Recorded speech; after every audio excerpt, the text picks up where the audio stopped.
गुरुदेव दत्त।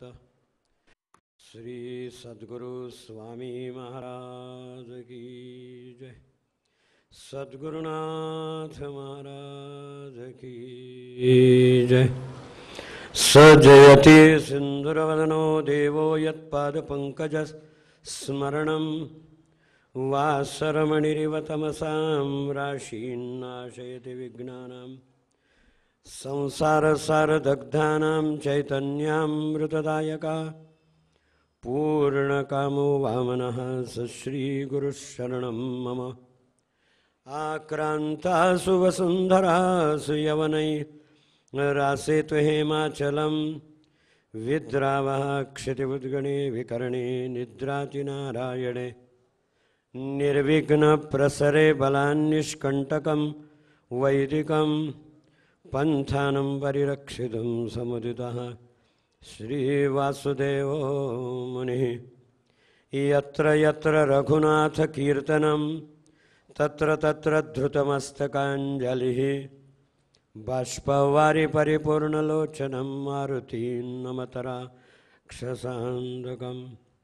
देवमतिजे सद्गति ते सरस्वती श्रुति गाती जिचे कीर्ति तीच भारती। चिन्मयतु वाङ्मयतु अससे भारती करविसितु वदविसितु तु जगद्गति। ये धावनी स्तुति परसुनि भो सरस्वती मति देवनी जाड्यहरुणी तारि भारती। भगवान गोपाल कृष्ण महाराज की जय। परमहंस परिव्राजकाचार्य श्री वासुदेवानंद सरस्वती स्वामी महाराज की जय। परमहंस परिव्राजकाचार्य श्री लोकनाथ तीर्थ स्वामी महाराज की जय। सद्गुरु श्री योगीराज गोलवणी महाराज की जय। ब्रह्मश्री दत्त महाराज की जय। योग तपस्वी काका महाराज की जय। श्री कृष्ण गोविंद हरे मुरारे हे नाथ नारायण वासुदेव। प्रद्युम्न दामोदर विश्वनाथो मुकुंद विष्णुर्भगवन् नमस्ते भगवान गोपाल कृष्ण महाराज।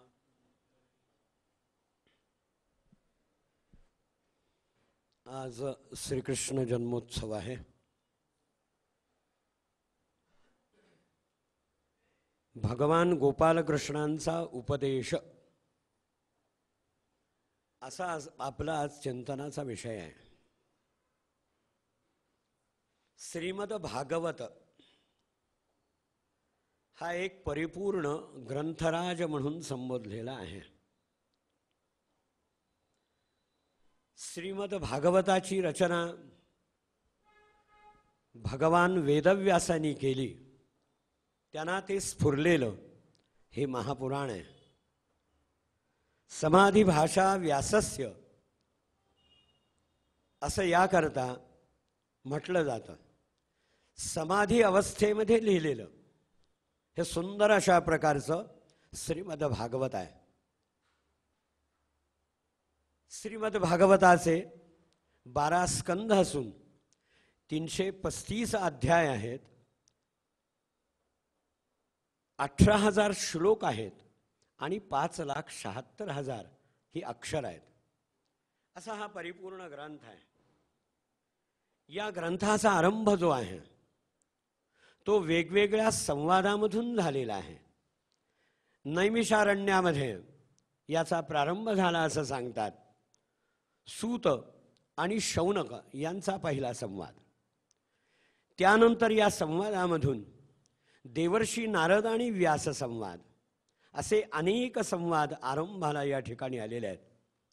एकंदरीत 12 स्कंधामध्ये आरंभाला काही प्रश्न आणि उत्तर अशा प्रकारचे ही संवादात्मक रचना आपल्याला पाहायला मिळते।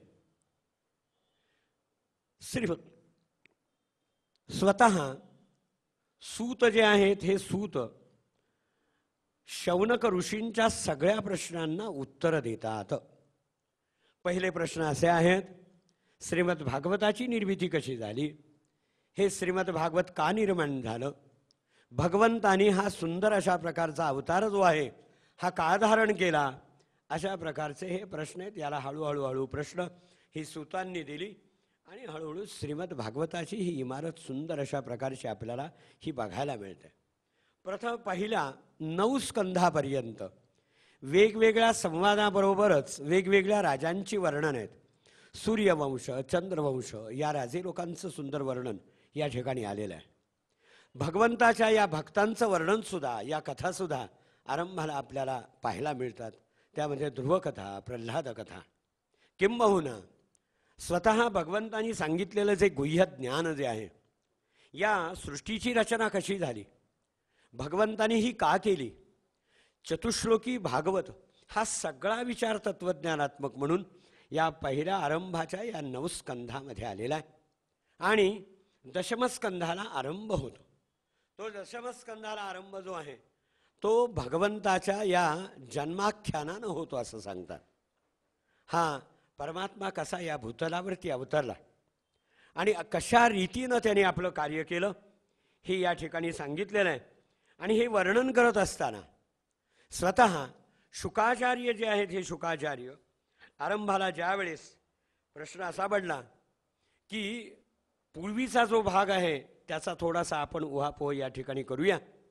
राजा परीक्षिताला ज्यावेळेस शाप हा प्राप्त झाला, याकरता त्यांनी राज्याचा त्याग केला आणि राज्याचा त्याग केल्यानंतर तो गंगेच्या काठी आला. सर्वत्र भ्रमण करीत असताना तो त्या ठिकाणी त्याची बुद्धी ही कुंठित झालेली आहे, त्याला मार्ग दिसत नव्हता.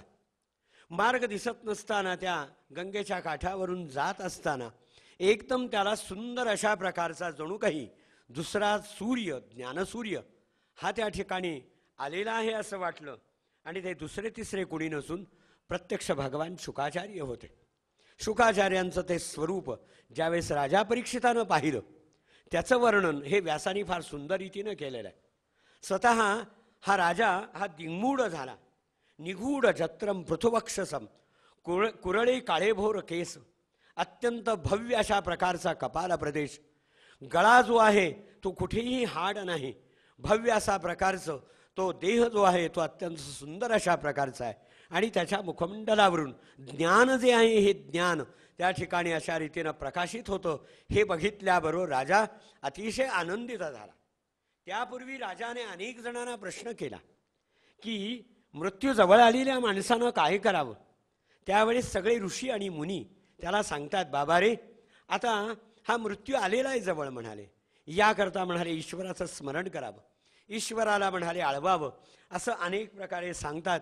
आणि तोच प्रश्न ज्यावेळी राजा परीक्षितानं शुकाचार्यांना विचारला, त्यावेळी शुकाचार्यांना खूप आनंद झाला.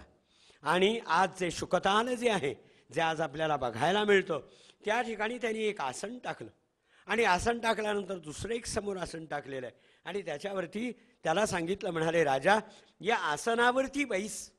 आणि एक प्रयोग करून घेतला. ते म्हणाले जितासनो जितस्वासो जितसंगो जितेंद्रिय, आसनावरचा विजय मिळव म्हणाले. 7 दिवस या ठिकाणी मला बोलायचे आणि तुला ऐकायचं आहे, म्हणून आसनावरचा हा विजय मिळवण्याकरता जितासनो जितश्वासो जितसंगो जितेंद्रिय असं म्हणून आरंभ केला. आणि हा आरंभ करत असताना स्वतः शुकाचार्यानं खूप आनंद झाला. आणि स्वतः शुकाचार्य या परमेश्वराची सुंदर रीतीनं स्तुती करतात. यद वंदनम यत कीर्तनम यत श्रवणम यदर्हणम तस्मै सुभद्रश्रवसई नमो नमः. जो कल्याण करणारा जो आहे त्या परमेश्वराची या ठिकाणी शुकाचार्यांनी स्तुती केली. भगवान शुकाचार्य असं म्हणतात की म्हणाले देवा, या जगामध्ये वंदन करावं असं जे आहे ते तू आहेस म्हणाले. या ज्याचं स्मरण करावं असा जो आहेस तो परमात्मा तू आहेस म्हणाले. यद ईक्षणम, ज्याला पाहावं तो तू आहेस. यद वंदनम यद श्रवणम यदर्हणम लोकस्य सद्यो विधुनोति कल्मषम तस्मै सुभद्रश्रवसई नमो नमः असं म्हणून त्या ठिकाणी त्यांची स्तुती केली. विचक्षणा यच्चरणोपसादनात संगम व्यतस्यो भयतोंतरात्मनः विदन्ति हि ब्रह्मगतिंगतक्लमा तस्मै सुभद्रश्रवसे नमो नमः. सुंदर रीतीनं त्या परमेश्वराची स्तुती करतात. या जगाचं कल्याण करणारा म्हणाले हा परमेश्वर आहे, तू आहेस म्हणाले. तपस्विनो दानपिरा यशस्विनो आणि मनस्विनो मंत्रवेदस्सु मंगलाः क्षेमन्न विंदन्ति विनायदर्पणम तस्मै सुभद्रश्रवसे नमो नमः असं म्हणून या परमेश्वराची स्तुती केली आणि भागवताला प्रारंभ झाला असं सांगतात. त्या राजा परीक्षिताला खूप आनंद झाला. अशा रीतीने ही शुकाचार्यांनी केलेली या परमेश्वराची स्तुती अनन्य साधारण अशा प्रकारची. भगवंताचे जे अनेक अशा प्रकारचे लाडके जे भक्त आहेत, या प्रत्येक भक्तांनी सुंदर स्तुती केलेली. यामध्ये भीष्माचार्य म्हणतात की म्हणाले देवा या जगामध्ये जे सौंदर्य आहे हे फक्त तुझं आहे म्हणाले. आणि म्हणून त्रिभुवन कमलम तमालवर्णम, त्रिभुवनामध्ये अत्यंत सुंदर अशा प्रकारचा असणारा एकमेव तू आहेस म्हणाले. तमालवर्णम, तमाल वृक्षाप्रमाणे सावळ्या रंगाचा तू आहेस म्हणाले. रविकर गौरवांबरं दधाने वपुरलक कुलावृता ननाब्जम विजयसखे रतिरस्तु मे नवद्या. विजयाचा सखायस म्हणाले तू, तू जिथे आहेस तिथे विजय आहेस अशा म्हणाले परमेश्वरा. म्हणाले मी तुझी स्तुती करतो. आणखी एका वाक्यामध्ये भीष्माचार्यांनी फार सुंदर स्तुती केलेली. वपुर अलक कुलावृता ननाब्जम, तुझं सुंदर मुखमंडल आहे म्हणाले. या अत्यंत सुंदर असणाऱ्या या मुखमंडलावरती म्हणाले कुरळे केस जे आहेत हे वाऱ्याने भिरभिर अशा प्रकारचे हे अत्यंत सुंदर रीतीनं दिसत आहेत आणि ते चमकत आहेत म्हणाले. आणि पितांबर जो धारण केलास तो म्हणाले परमेश्वरा या सूर्याचं जे तेज जे आहे हे पितांबरामध्ये आहे. म्हणून म्हणाले सुभद्र श्रवसे आणि विजय सखे रतिरस्तु मे नवद्या. तुझ्यावरती म्हणाले अनन्य साधारण अशा प्रकारचं प्रेम राहावं. प्रेम मागितले या ठिकाणी भीष्माचार्य. दुसरं काही नको म्हणाले देवा, तुझ्यावरती अनन्य प्रेम राहू दे. अहो इतकंच नव्हे तर एकामागून एक अशा प्रकारच्या भक्तांनी केलेली जी प्रार्थना आहे ती सुंदर अशा प्रकारची आहे. या ठिकाणी कुंती असं म्हणते देवा म्हणाले तुझं स्वरूप काय आहे म्हणाले आम्हाला कळत नाही म्हणाले. नलक्षसो मूढ दुषो नटो नाट्य धरो यथा. हा जगाचा रंगमंच तुझा आहे म्हणाले. याच्यावरती म्हणाले वेगवेगळी रूपं धारण करतो. खरं सांगू का म्हणाले देवा, खरा जो नटसम्राट आहे तो तू आहेस, पण तुझं खरं स्वरूप आम्हाला समजत नाही. तू कसा आहेस हे कळत नाहीस म्हणाले. आणि म्हणून या ठिकाणी कुंतीने एक प्रार्थना अशी केली, देवा तू कुणासाठी म्हणाले, तुझा अवतार हा कुणासाठी, आमच्यासाठी नाही का म्हणाले. जे मुनी आहेत, जे ऋषी आहेत ते डोळे मिटतात क्षणी त्यांच्यासमोर तू जाऊन उभा राहतोस म्हणाले. म्हणून देवा तथा परमहंसानां मुनीनां अमलात्मनां भक्तियोग विधानार्थम कथम पश्येमहि स्त्रिया. आम्ही अडाणी, आम्ही अज्ञानी, आम्हाला संस्कार नाही, अशाने आम्ही काय करावं म्हणाले देवा. परंतु एक मला खात्री आहे की आमच्यामध्ये भक्तियोग हा सांगणारा वाढवणारा हा तू आहेस, म्हणून तू जगत वंद्य आहेस. म्हणून मी तुला या ठिकाणी नमस्कार करते. असं या ठिकाणी सर्वांनी मिळून वंदन केलेलं आहे, स्तुती केलेली आहे. आणि दशमस्कंधाच्या या भागाला प्रारंभ झाला. वसुदेव आणि देवकी यांच्या पोटी हा भगवंताचा अवतार झाला. तो श्रावण कृष्ण अष्टमी तिथी रोहिणी नावाचं शांत नक्षत्रिया होतं. मध्यरात्रीचा दिवस होता. याचं वर्णन भागवतामध्ये फार सुंदर रीतीने आलेलं आहे. सगळ्यांची ती स्थिती आहे जगामधली, ते फार सुंदर रीतीनं वर्णन करतात. काय काय झालं, वायूला काय वाटलं, अग्नीला काय वाटलं, जलाला काय वाटलं, सगळे आनंदित झाले. ऋषींची मनं जी आहेत ही पुलकित झाली. मध्यरात्रीची वेळ होती, चला म्हणाले आपण स्नान करूया. म्हणून सगळेजण वस्त्र घेऊन ती स्नानाकरता निघाली असं सांगतात. त्यावेळी नद्यांचा प्रवाह हा मंद मंद अशा प्रकारचा व्हायला लागला. अग्नी मंद प्रज्वलित झाला, वायू सुखावह झाला आणि सगळीकडे सुगंध दरवळला असं सांगतात. अशा रीतीनं त्याच वेळी सत्यव्रतम सत्यप्रम त्रिसत्यम सत्यस्य योनिम निहतंच सत्ये सत्यमृत सत्यनेत्र सत्यात्मकं त्वां शरणं प्रपन्नाः. अशी ज्यावेळी ब्रह्मदेवानी सगळ्यांनी मिळून स्तुती केली, देवा आपण या म्हणाले भूतलावरती. अशा रीतीनं म्हणाले अत्यंत कठीण अशा प्रकारचा हा काळ आहे, आपली गरज आहे, आम्हाला हा उपदेशाची अशा प्रकारची ही गरज आहे. आम्हाला सन्मार्ग दाखवणारे या जगामध्ये कुणी नाही आहे. याकरता आपण या आणि अशा रीतीनं म्हणाले जगाचा उद्धार करण्याचं हे आपण कार्य करा. अशी ज्या वेळेस स्वतः भगवंताने म्हणजे ब्रह्मदेवादिक लोकांनी स्तुती केली, त्यावेळेस स्वतः भगवान त्या ठिकाणी आले आणि त्यांनी सांगितलं मी येणार आणि माझं कार्य काय आहे हेही त्या ठिकाणी सांगतात. आणि त्याच वेळी क्षणार्धामध्ये अशी स्थिती झाली की वसुदेव आणि देवकी यांनी समोर अशा रीतीनं त्याचं वर्णन असं केलेलं आहे की वसुदेवाचं मन आणि देवकीचं मन जे आहे हे अत्यंत सुंदर अशा प्रकारचं तेजोमय झालं आणि तेजोमयानं त्या ठिकाणी भगवान परमात्मा जो आहे हा अवतीर्ण झाला असं सांगतात. आणि शंखचक्र गदा पद्मधारी चतुर्भुज म्हणून ते बालस्वरूप बघितल्याबरोबर देवकी म्हणाले देवा असं हे रूप नको म्हणाले. अहो म्हणाले असं रूप धारण केलं की तो कंस येईल म्हणाले, माझी ही सगळी मुलं मारली म्हणाले, आता हे रूप कशाला धारण केलं म्हणाले. माणसाला डोळ्यांनी प्राकृत अशा प्रकारचं जे स्वरूप आहे ते तुम्ही अशा रीतीनं धारण करा असं म्हटल्याबरोबर आई वडील बघत असताना त्या ठिकाणी प्राकृत शिशु अशा प्रकारचं सुंदर स्वरूप धारण केलं. करारविंदेन पदारविंदम मुखारविंदे विनिवेशयंतम वटस्य पत्रस्य पुटे शयानम बालम मुकुंदम मनसा स्मरामी असं त्याचं सुंदर स्वरूप वर्णन केलेलं आहे. आणि दिसामासाने अशा रीतीनं पुढे परमात्मा हा वाढू लागला. तिथून गोकुळामधून अशा रीतीनं जे आहे ते मथुरेमध्ये शुभागमन त्यांचं झालं आणि नंतर या बाललीलांना प्रारंभ झाला असं म्हणतात. शुकाचार्य या राजा परीक्षिताला एकामागून एक अशा प्रकारच्या या कथा सांगतात. कथा ज्यावेळी ज्ञानस्वरूप होते असं सांगतात. भागवतामध्ये नुसत्या कथा नाही आहेत, कथा ही ज्ञानस्वरूप बनते आणि तत्त्वज्ञान सांगते. आणि खरं गुह्य जे आहे ते गुह्य या ठिकाणी ज्यावेळेस आपल्यासमोर प्रगट होतो त्यावेळेस आपल्याला एवढा आनंद होतो, अहो एवढं रहस्य या ठिकाणी आहे कळत नाही म्हणाले. म्हणून दिसामासाने हा परमात्मा ज्यावेळी वाढू लागला या सर्वत्र अशा प्रकारचा आनंद देण्याचं कार्य ज्यावेळेस हा परमात्मा या ठिकाणी त्याचं बालस्वरूप खूप वर्णन केलेलं. काही कथा आपल्याला माहिती आहेत परंतु या कथा या ठिकाणी याचा उहापोह करायचा नाही. परंतु भगवंतानी ज्या ज्या वेळेस म्हणाले या कथा जी चरित्र या ठिकाणी दाखवली आणि लोकांच्याकडनं कार्य करून घेतलं त्यावेळेस प्रत्येक वेळी एक सुंदर उपदेश केला. त्यावेळेस असं सांगतात की मथुरेमधून अशा रीतीने ज्यावेळेस भगवान अशा रीतीनं पुन्हा गोकुळामध्ये येतात आणि गोकुळामध्ये आल्यानंतर स्वतः या यशोदेच्या घरी ते वाढायला लागले. आणि वाढता वाढता वाढता काळ असा झाला की पुढे कालांतरानंतर सगळीकडे आनंद कंद अशा प्रकारचा हा परमात्मा आनंदाचे डोही आनंद तरंग प्रत्येक घराघरामधून अशा रीतीने आनंद देऊ लागला. एके दिवशी सगळ्या गोपी येतात आणि ते म्हणाले यशोदे की म्हणाले हा तुझा मुलगा आहे तरी कोण आम्हाला सांग म्हणाले. असं का म्हणता म्हणाले, हा माझा मुलगा आहे म्हणाले, परंतु खरं सांगू का म्हणाले आम्हाला त्याचं स्वरूप कळत नाही म्हणाले.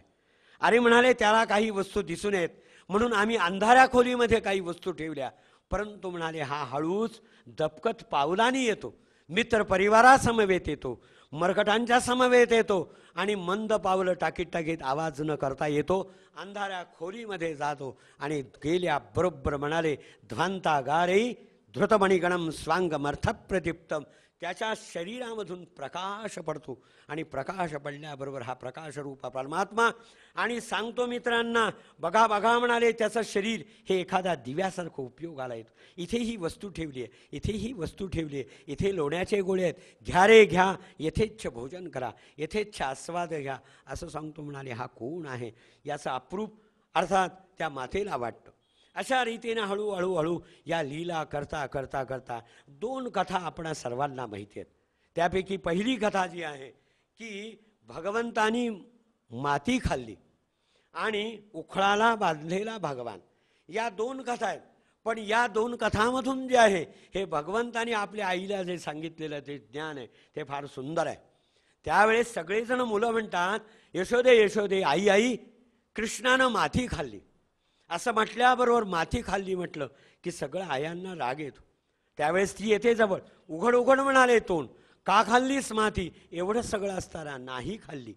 मुखाने या ठिकाणी त्या ठिकाणी ते नकार देतात, नाही तू माती खाल्ली आहेस म्हणून म्हणाले तू बोलत नाही आहेस.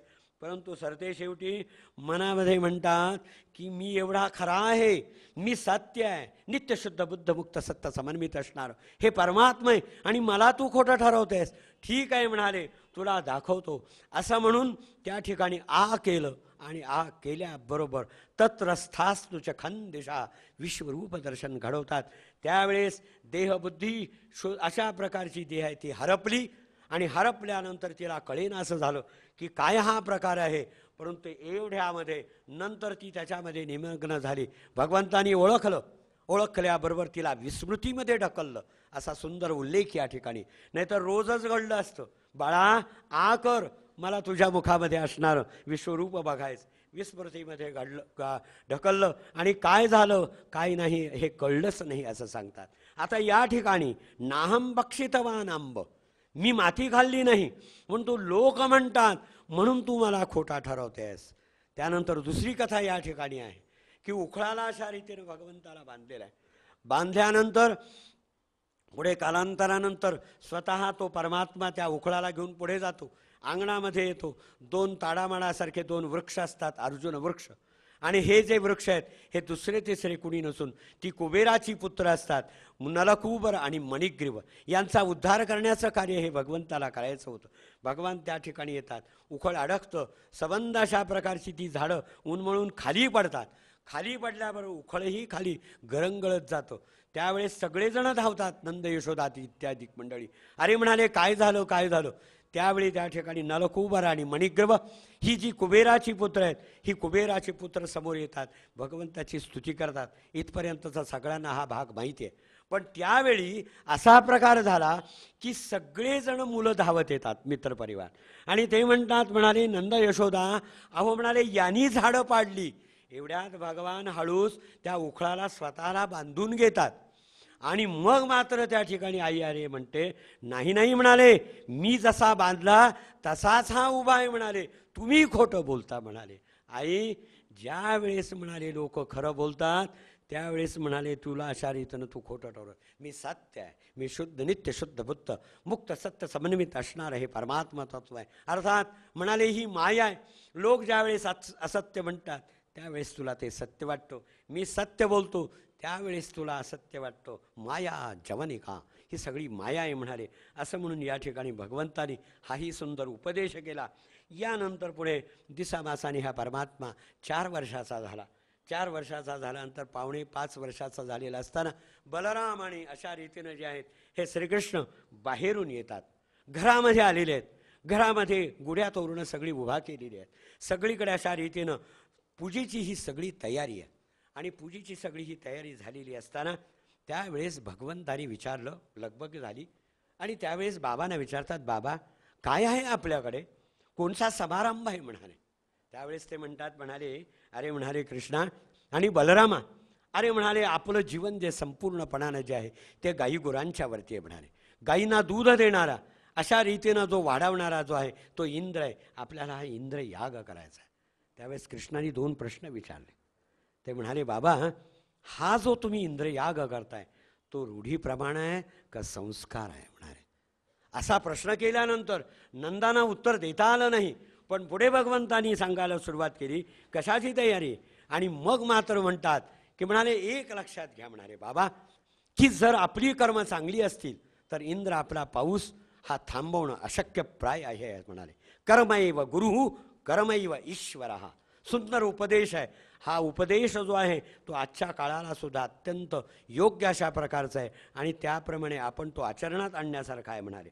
आणि अशा रीतीनं जर अनुकूल अशा प्रकारचं आपण जर धर्माचं जर पालन केलं तर म्हणाले आपल्याला हा पाऊस थांबवणं अशक्य प्राय अशा प्रकारचं आहे म्हणाले. कर्माचाच आपण आदर केला पाहिजे म्हणाले. आणि म्हणून या ठिकाणी मी असं सांगतो म्हणाले बाबा एक लक्षात घ्या की गतानुगतिको लोकः न लोक पारमार्थिका, एक चालला की दुसरा जातो, परमार्थ कोणी जाणून घेत नाही म्हणून याच्यामधलं तत्व लक्षात घ्या म्हणाले. आणि याकरता विचारपूर्वक कर्म केलं पाहिजे. रूढी म्हणून करू नका, विचारपूर्वक कर्म करा. याकरता त्याने सांगितलं खरं सांगू का की म्हणाले बाबा एक लक्षात घ्या हा जो उपदेश आहे ते म्हणाले आपलं जे जीवन आहे हे मान्य आहे म्हणाले आपल्या गाई गुरांच्यावरती आहे म्हणाले, गायींचा सांभाळ करणारा. पण खरं सांगू या गायींना वाढवणारा, या गायींचं संगोपन करणारा, या गायींना वर्धिष्णू करणारा हा जो आहे तो गो वर्धन आहे. गो म्हणजे लक्ष्मी, गो म्हणजे गाय, गो म्हणजे ऐश्वर्य, हे सगळं प्रदान करणार आहे. म्हणून पाणी अडवा आणि पाणी जिरवा, खरा पाहिला पर्यावरणवादी. म्हणजे भगवान गोपालकृष्णाने त्यांनी सांगितलं, बाबांनो आपण या गोवर्धनाची पूजा करू. बघूया म्हणाले, परंतु म्हणाले एक लक्षात घ्या, मी म्हणतो असं म्हणून नव्हे, परंतु ईश्वर ह्या जर जीवांनी केलेल्या कर्माचा फळ देणारा निश्चित आहे म्हणाले. कर्मावरती विश्वास ठेवा. यद्यत कर्म करोसी, अशा रीतीने जे आपण कर्म करतो, सर्व प्राणी आपापल्या कर्माचंच फळ भोगीत असतात म्हणाले. म्हणून याकरता आपल्याला घाबरण्याचं काय कारण आहे म्हणाले. घाबरू नका. इंद्राची काय म्हणाले अशा रीतीने आवश्यकता आहे, गरज नाही. म्हणून याकरता आपण त्याचं पूजन करूया असं म्हणून त्यांनी सांगितलं.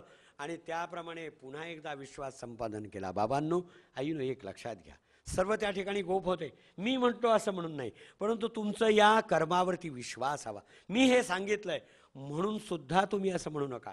आपण विश्वास ठेवा. विश्वासो गुरुवाक्येषु स्वस्मिन दीनत्व भावना. या कर्मावरती विश्वास ठेवाने आपण कर्म करूया. सुंदर रीतीनं त्यांनी गोपालकाला सगळ्यांना सांगितलं.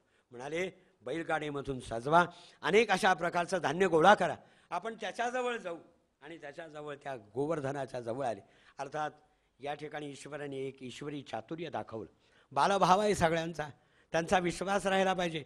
उद्या हा गोवर्धन कोण, तो का आला नाही, हा प्रसाद ग्रहण करण्याकरता याकरता भगवंतानी गोवर्धनाचं रूप धारण केलं आणि सगळ्यांना आशीर्वाद दिला. सगळ्यांनी गोवर्धनधारी गोपालकृष्ण महाराज की जय असा हा जयघोष केला.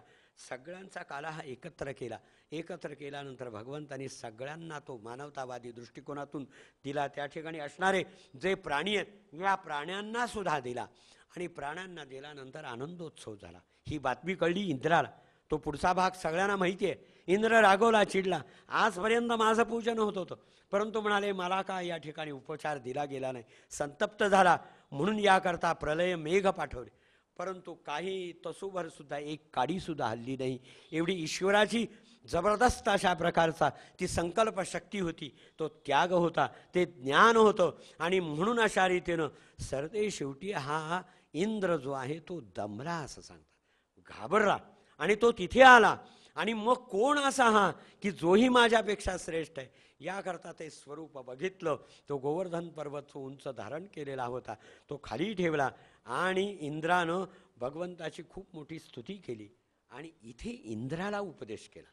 भगवान असं म्हणतात, म्हणाले इंद्रा एक लक्षात ठेव, तुला एक पद मिळालंय, परंतु पदाचा अहंकार निर्माण झाला. अधिकार तुला दिले म्हणाले, परंतु अधिकाराचा गैरवापर करायला लागला. असं करावं असं नसतं, एवढं लक्षात ठेवणारे. संपत्तीच्या मदानं, ऐश्वर्याच्या मदानं, अधिकाराच्या मदानं म्हणाले हा आंधळा होतो म्हणाले. म्हणून नम्रतेनं म्हणाले अशा रीतीनं तू कार्य करत राहा. कधीही गर्व न करता सावधपणानं अधिकाराचं पालन कर. हा सुंदर उपदेश आहे. तो लज्जित झाला. इंद्र म्हणतो म्हणाले कृष्णा, खरोखर म्हणाले आज मला समजलं आपले अधिकार काय आहेत, माझं पद काय आहे हे कळलं नाही. याकरता म्हणाले आणखी एक लक्षात घे म्हणाले. पुन्हा काय सांगितलं, ईश्वर आहे म्हणाले हा या जगामध्ये परमात्मा, आणि हा हातामध्ये दंड घेऊन उभा आहे म्हणाले. शासन करण्याचं सामर्थ्य त्याच्यामध्ये, याकडे आपण लक्ष ठेवलं पाहिजे. आणि नतमस्तक होतो. इंद्राला खूप आनंद झाला. इंद्र थांबला नाही बरं. इंद्राने आज्ञा केली.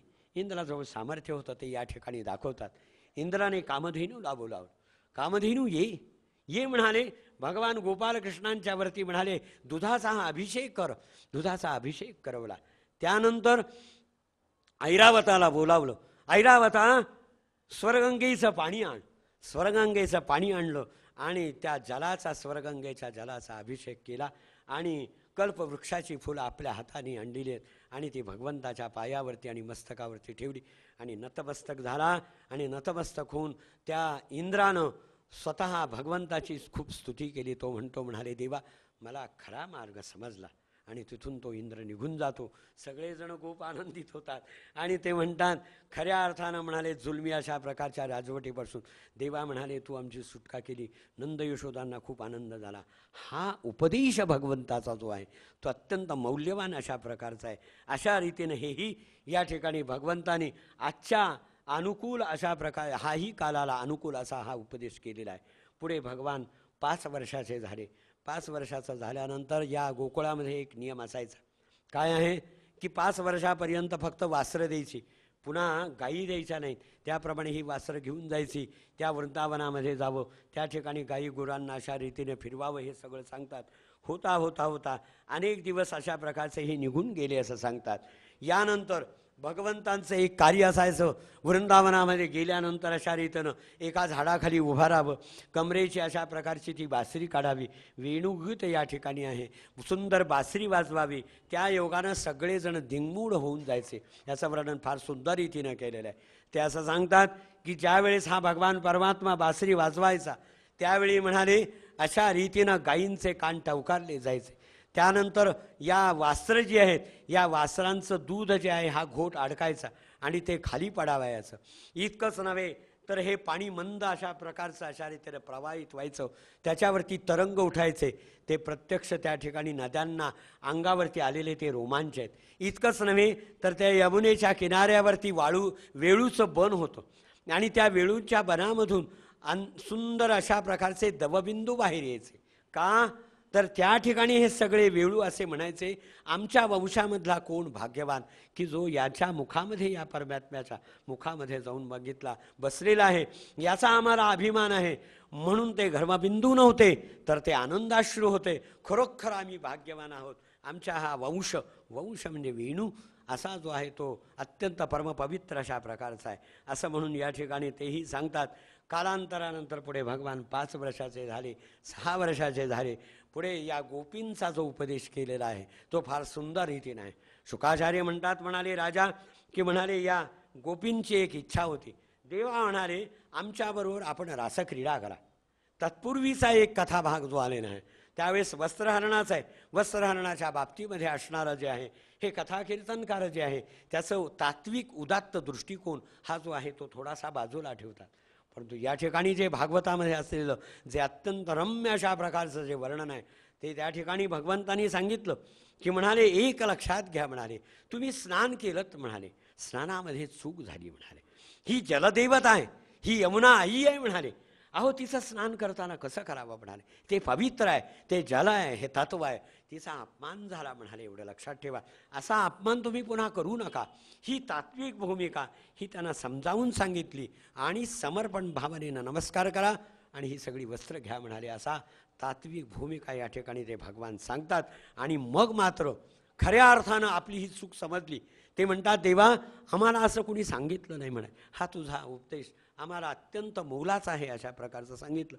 पुढे तुमची सगळी ही इच्छा जी आहे हे सगळे आम्ही पूर्ण करू असं या ठिकाणी सांगतात. आणि नंतर इथे सांगताना पुढे असं सांगितलेलं आहे की त्यानंतर सगळ्या या गोपींच्या मनामध्ये रास पंचाध्यायी असं 5 अध्याय त्या ठिकाणी आहेत. त्या ठिकाणी गोपी गीत आहे, वेणू गीत आहे. गोपींनी या भगवंताची खूप मोठ्या प्रकारे स्तुती अशा प्रकारची केली आहे. रास पंचाध्यायी म्हणजे रासक्रीडा करावी अशा रीतीनं त्यांच्या मनामध्ये विचार निर्माण झाला. त्यावेळी संध्याकाळची वेळ होती. सगळ्या गोपी आपापल्या घरामधलं काम अर्धवट सोडून ज्यावेळेस या वृंदावनामध्ये येतात त्यावेळेस भगवंतांनी स्वागतंगो महाभागा, तुमचं स्वागत असो म्हणाले. परंतु त्यावेळेस भगवंतांनी फार सुंदर सांगितलं, म्हणाले गोपींनो परत जा, नाही म्हणाले इथे थांबू नका. एक लक्षात घ्या, म्हणाले तुम्ही गृहस्थ आहात, तुमची मुलं बाळं घरामध्ये वाट बघतायत, पतीची सेवा करा. पती हा देव आहे, हा धर्म आहे. गृहस्थाश्रम्यांचे उत्तम अशा प्रकारचं हे कर्तव्य आहे, याकरता ते पालन करा. तुमच्या घरामध्ये गायी आहेत, तुमच्या घरामध्ये गुरु आहेत, त्यांची सेवा करा. ध्यानानं मी मिळणार आहे ना, म्हणाले माझ्या जवळ येऊन काय उपयोग आहे, म्हणाले परत जा असं म्हणून त्यांनी सांगितलं. आणि एक लक्षात घ्या, म्हणाले संहार्द हा जो आहे तो आतून असावा लागतो, म्हणाले हाच खरा धर्म आहे. म्हणाले जिथे संवाद हा धर्म नाही, जिथे प्रेम हे स्वार्थी असतं तिथे त्या ठिकाणी म्हणाले मी कधीही प्राप्त होणार नाही असं सांगतात. ध्यानानं ही प्रेमाचीही प्राप्ती होते, म्हणाले. आणि म्हणून याकरता एव मदर्थो उज्जित लोकवेदनानाम. आणि नंतर मग मात्र या सर्व गोपींना वाईट वाटलं. नंतर मग त्यांच्या अशा रीतीनं इच्छेकरता म्हणून स्वतः भगवंतांनी अशा रीतीनं रास क्रीडा ही आरंभली आणि मग मात्र त्यांना तो आनंद दिला. परंतु सरते शेवटी एक सांगतात ते फार मौल्यवान आहे. भगवान असं म्हणतात एवं मदर्थोज्जितम वेदस्वानाम, तुम्ही माझ्याकरता म्हणाले लोकमर्यादा सोडली, हे मान्य आहे म्हणाले. पण तो म्हणाले गोपींनो एक सांगू का म्हणाले, की म्हणाले मी प्रेम सर्वांच्यावरती करतो, मी सर्वांच्यावरतीच प्रेम करतो असंही नाही आहे म्हणाले. असंही पुढे सांगितलं म्हणाले, मी लपत असतो म्हणाले, मी सर्वांच्यापासून बाजूला जातो म्हणाले. तुमची मनोवृत्ती माझ्या तुमच्यावरतीही प्रेम करीत लपलो, परंतु म्हणाले माझ्या प्रेमामध्ये दोष बघू नका असं ते सांगतात. म्हणून म्हणाले एक लक्षात घ्या म्हणाले, की सर्व नातलगांना सोडून आलात, परंतु तुमचं पहिलं कर्तव्य जे आहे ते आपल्या गृहस्थाश्रमाचं पालन करणं. याकरता तो खरा अर्थ जो आहे तो परमार्थ तुम्ही जाणून घ्या. आणि म्हणून म्हणाले प्रेमामध्ये दोष पाहू नका, सर्वत्र अशा प्रकारचं जे आहे ते सर्वश्रेष्ठ अशा प्रकारचा प्रेमभाव जो आहे तो आपण ठेवला पाहिजे. न पारये अहम, अशा रीतीने निरवध्य स्वसाधुकृत्य विभूताशी, अशा रीतीनं त्यांनी सांगितलं. आणि माझ्यासाठी म्हणाले अशा रीतीनं म्हणाले घर संसाराच्या बेड्या ह्या तुम्ही तोडल्यात म्हणाले, परंतु म्हणाले हा संयोग सर्वथैव तरी आहे तरी हा निर्दोष आहे म्हणाले. त्या ठिकाणी प्रेममय अशा प्रकारचं हे सगळं जीवन आहे. आणि मग मात्र तुम्ही एवढं प्रेम केलं त्याची किंमत काय, त्याचं मोल अगाध आहे म्हणाले. आणि म्हणून भगवान असं म्हणतात, देवाचं जरी आयुष्य मिळालं, देवाचं जरी आयुष्य मिळालं तरी सुद्धा म्हणाले तुम्ही दिलेलं प्रेम, तुम्ही दिलेली सेवा आणि हे त्यागाचं ऋण मी कधीही फेडू शकणार नाही. अशा रीतीने या ठिकाणी त्यांनी सांगितलं, तुम्ही मला आपल्या सौजन्यानं या ऋणामधून मला मुक्त करा. हे वाक्य देवाचं, मला मुक्त करा म्हणाले, मला अडकवू नका, हे ऋण आहे माझ्यावरती, कशाला ठेवता म्हणाले बंधनामध्ये, हे मुक्त करा असं त्यांनी सांगितलं. आणि मग मात्र या गोपींना खूप आनंद झाला. गोपी पुन्हा आपापल्या घराकडे जायला लागतात. त्यावेळेस सकाळ झालेली असते. परमात्मा हा त्यांच्यावरती कृपा करतो, त्यांना सगळ्यांना सगळं समजावून सांगतो. आनंदानं अशा रीतीनं त्यांनी घरामध्ये प्रवेश केला. त्यांचे सगळे पती सगळेजण जे आहेत अशा रीतीनं त्यांचं स्वागत करतात. आणि अतिशय आनंदोत्सव जो आहे तो आनंदोत्सव या ठिकाणी सगळा होतो असं म्हणतात. अशा रीतीनं हाही उपदेश हा भगवंतानी या ठिकाणी केला. आणि नंतर पुढे अनेक घटना होत राहिल्या. भगवंतांच्या अनेक लीला आहेत. या लीलामधून पुढे कालांतरानंतर काही घटना अशा घडल्या की अनेक दैत्यांचा वध करावा लागला, तेही या ठिकाणी वर्णन आहे. त्यानंतर कंसाचा वध झाला, याही घटना घडल्या. आणि नंतर मग मात्र एक घटना अशी घडलेली आहे की ज्यावेळेस भगवंत म्हणजे अक्रूर जो आहे, या अक्रूराला पाठवण्याचं ज्या अशा रीतीनं कंसानं ठरवलं की सांगतात म्हणाले अक्रूरा तू म्हणाले जा म्हणाले आणि या बलराम आणि कृष्णाला तू घेऊन ये म्हणाले, परंतु खरं कारण म्हणाले तू सांगू नकोस असं त्यांनी सांगितलं. हाही भाग या ठिकाणी वर्णन केलेला आहे. आणि नंतर मग ज्यावेळेस हे घेऊन येतात, अक्रूरानं भगवंताची केलेली स्तुती ही फार सुंदर अशा प्रकारची आहे. ज्यावेळेस अक्रूराची आणि भगवंताची पहिली भेट होते त्यावेळेस अक्रूर आपलं नाव विसरून जातात आणि कळत नाही आपण कोण काय आहे, हा सगळा भाग विसरून जातो. त्यावेळेसचं वर्णन आहे की त्यावेळेस या अक्रूराच्या डोळ्यामध्ये आनंदाश्रू येतात आणि हे आनंदाश्रूचा एक थेंबसुद्धा हा अक्रूर खाली टाकत नाही. आणि त्या साश्रुनयनांनी भगवंताकडे पाहतो आणि तो तृप्त होतो आणि स्वतःचं नाव विसरतो, गळा भेट होतोय आणि नंतर मग नाव तो सांगतो. असा हा सगळा भाग आहे. अशा रीतीनं हेही या ठिकाणी वर्णन केलं. आणि नंतर मग मात्र कालांतरानंतर या कंसाचा वध होतो. कंसाचा वध झाल्यानंतर सरते शेवटी भगवान परमात्मा पहिल्यांदा त्यांची आई आणि वडिलांची भेट होते. आई वडिलांच्या जवळ आल्यानंतर खूप आनंद होतो.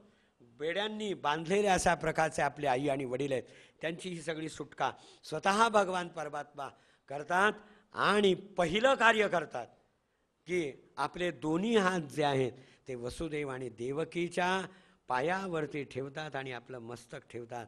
आणि मग मात्र इथे सांगतात म्हणाले आई आणि बाबा खरोखर म्हणाले आम्ही दुर्दैवी आहोत म्हणाले. लहानपणापासून म्हणाले आम्ही आपल्यापासून दूर राहिलो म्हणाले. आपली लहानपणापासून आम्हाला सेवा करता आली नाही. जो आई वडिलांची सेवा करीत नाही तो दुर्दैवी आहे, मी दुर्दैवी आहे, याकरता मला तुम्ही क्षमा करा असं म्हणून लोटांगण घातलं. वसुदेवाला खूप आनंद झाला आणि ते म्हणतात म्हणाले कृष्णा अरे धाता यथा पूर्वम कल्पयतो. या म्हणाले हे परमेश्वराचं हे कार्य म्हणाले, याला तूही दोषी नाही मीही नाही असं म्हणून त्यांनी समजूत घातली. आणि अशा रीतीनं पुढे कालावधी गेला. आई वडिलांच्या सान्निध्यामध्ये राहिले. सान्निध्यामध्ये राहिल्यानंतर सांदीपनींच्या आश्रमामध्ये अध्ययन आणि अध्यापन अशा प्रकारचं त्यांनी केलेलं आहे. पुढे काही दिवस निघून गेले. पुन्हा एकदा भगवान परमात्मा हे पुन्हा एकदा द्वारकेमध्ये येतात असं सांगतात. आणि अशा रीतीनं पुन्हा एकदा या सर्वांची गोपींची आठवण झाली. आणि गोपींची आठवण झाल्यानंतर आता काय करावं असं म्हटल्याबरोबर उद्धवाला त्यांनी पाठवलं. आणि उद्धवाला सांगतात, म्हणाले की या गोपींचं सांत्वन करा. इकडे गोपी ज्या आहेत या प्रेमाच्या भुकेलेल्या होत्या. आणि याकरता भगवंतांनी गोपींना एक उपदेश केला. काय उपदेश आहे की एक लक्षात घ्या म्हणाले गोपींनो, की तुम्ही मला प्रिय आहात, मीही तुम्हाला प्रिय आहे म्हणाले. हे जगतविख्यात आहे म्हणाले. परंतु एक लक्षात घ्या म्हणाले, मी तुमच्यापासून दूर राहिलो याचं कारण काय म्हणाले, सान्निध्यात प्रेम कमी असतं म्हणाले. जवळ असलं की प्रेम राहत नाही म्हणाले. आणि म्हणून म्हणाले आम्ही लांब राहिलो म्हणाले. याचा अर्थ म्हणाले तुम्ही गैरसमज करून घेऊ नका. आणि म्हणून माझ्याजवळ राहण्याचा तुम्हाला अनुभव यावा याकरता मनानं मी तुमच्याजवळ आहे. शरीरानं जरी दूर असलो तरी एवढं लक्षात ठेवा. त्या सर्व गोपींना खूप आनंद झाला आणि त्या ढळढळसा रडतात. ते म्हणाले देवाचा आम्हाला हा निरोप आला. आणि याकरता यथा दूरचरे प्रेष्ठे मन आदिश्य वर्तते. दूर गेल्यावर प्रेम जास्त वाढत राहतं, जवळ असलं म्हणजे कमी कमी कमी कमी होत राहतं असं या ठिकाणी सांगतात. गोपींना खूप आनंद झाला. काही दिवस निघून गेले. त्यानंतर आईवडिलांच्या सान्निध्यामध्ये पुढे हळूहळू हळूहळू अशा रीतीनं भगवंतांचे आणखी काही विवाह झाले याचंही या ठिकाणी वर्णन आहे. कालांतरानंतर अनेक दिवस निघून गेले. निघून गेल्यानंतर एक प्रसंग असा पडला की त्यावेळेस धृतराष्ट्र म्हणजे या हस्तिनापुरामध्ये पांडवांच्यावरती अन्याय आणि अत्याचार होत आहे असं ज्यावेळेस हे भगवंताला समजलं त्यावेळी भगवंताला अतिशय वाईट वाटलं. आणि याकरता अक्रूराला बोलावलं. अक्रूराला सांगतात, म्हणाले अक्रूरा अरे म्हणाले इकडे ये म्हणाले, आज माझं एक काम आहे. याकरता म्हणून तू हस्तिनापुरामध्ये जा आणि त्या धृतराष्ट्राला माझा निरोप दे म्हणाले. आणि काय आहे निरोप ते सांगतात. आणि त्याप्रमाणे अक्रूरजी जातात. त्या हस्तिनापुरामध्ये गेलेला आहे. हा दरबारामध्ये बसलेला आहे. आणि सांगतात की बाबा अरे म्हणाले मी कृष्णाचा प्रतिनिधी म्हणून या ठिकाणी आलेलो आहे. अरे याकरता म्हणाले पांडवांचा छळ करू नका, त्याला जे हवं ते सगळं तुम्ही देऊन टाका म्हणाले. आणि म्हणून भगवंताचा उपदेश फार सुंदर रीतीनं सांगितला. एक एव प्रसूयते जंतु एक एव प्रलीयते एकोन भुंक्ते सुकृतम एक एव च दुष्कृतम. मनुष्य हा एकटाच जन्माला येतो, कृष्णाचा उपदेश आहे. आणि एकटाच नष्ट होतो म्हणाले. आणि एकटाच पुण्य उपभोगतो आणि एकटाच पाप उपभोगतो. हे लक्षात ठेवा धृतराष्ट्रा. दुसरा कुणी तुला मदतीला येणार नाही. सगळं पाप आणि पुण्य हे तुला या ठिकाणी अशा रीतीनं म्हणाले समर्पण करावं लागणार आहे म्हणून हे सांगितलं. परंतु धृतराष्ट्र जो होता तो विचारानं मनानं बुद्धीनं हा अंध होता. फक्त तो काय म्हणतो, यथा वदति कल्याणी वाचन दानपते. फार सुंदर आहे म्हणाले उपदेश, परंतु वळत नाही, त्याला काय करायचं. त्यावेळेस पुन्हा त्या ठिकाणी तो निरोप सांगितला. तो अक्रूरजी परत येतात. त्यावेळेस कृष्णाने विचारलं, काय म्हणाले, काय म्हणाला धृतराष्ट्र. त्यावेळेस म्हणाले, काही नाही देवा, काय सांगावं म्हणाले. तळमळून मी तुमचा निरोप दिला, परंतु काही नाही म्हणाले. फक्त तो म्हणाला, आकाशाकडे बोट टाकवलं. फार सुंदर उपदेश आहे म्हणाले. काय उपयोग आहे म्हणाले. ठीक आहे, आपण सांगावं असं ते काम केलं म्हणाले. अर्थात अशा रीतीनं त्याने पुढे वर्तन केलं तर फार चांगलं आहे. आपण आपल्या कर्तव्यामध्ये कसूर करू नये म्हणाले. असं म्हणून भगवान त्या ठिकाणी त्या अक्रूराची समजूत घालतात. पुढे काही दिवस निघून गेले. काही दिवस निघून गेल्यानंतर नेहमीप्रमाणे भगवान जे आहेत हे बलरामांच्या समवेत आपल्या दरबारामध्ये बसलेले होते. एवढ्यामध्ये एक करुण नावाचा जो देश आहे, या देशाचा एक दूत म्हणून त्या ठिकाणी येतो. आणि हा दूत येतो आणि कृष्णाला सांगतो, म्हणाले कृष्णा, मी माझ्या राजाचा म्हणाले मी दूत आहे म्हणाले. आणि माझ्या राजाचं म्हणणं असं आहे, काय आहे म्हणाले, वासुदेवो अवतीर्णोहम. निरोप कसा आहे बघा, खरा भगवान मी आहे. अलीकडे असा एक प्रघात आहे, स्वतःला भगवान म्हणतात, परंतु तसं कधी नसतं या जगामध्ये. भगवान हा एकमेवच आहे. आणि म्हणून याकरता तो पौंड्रक राजा त्याने शंखचक्र गदा पद्म धारण करून अशा रीतीने तो सर्वांना म्हणायचा, मी राजा आहे, मी भगवान आहे, मी वासुदेव आहे, असं म्हणून तो सांगायचा. आणि सर्वांना म्हणायचा, मला नमस्कार करा, मी परमात्मा आहे. त्यावेळेस हे सगळं ऐकलं ऐकल्यानंतर देवाला वाईट वाटलं. त्या ठिकाणी ते म्हणाले दूताला सांगतात की तुझ्या राजाला सांग, न बुद्धिभेदंजनयेत, अज्ञानम बुद्धिभेद करू नका. लोक नमस्कार करतात, लोकांची श्रद्धा असते, लोकांचं प्रेम असतं, लोकांची भावना असते, त्याला तडा देण्याचं कार्य आपण करू नये म्हणाले. आपण मुख्य आहोत या करता म्हणून म्हणाले अशा रीतीने आपण हे करू नका. माझा निरोप सांगा. हा भगवान नाही, तू वासुदेव नाहीस. परंतु सरते शेवटी त्याला समजलं नाही.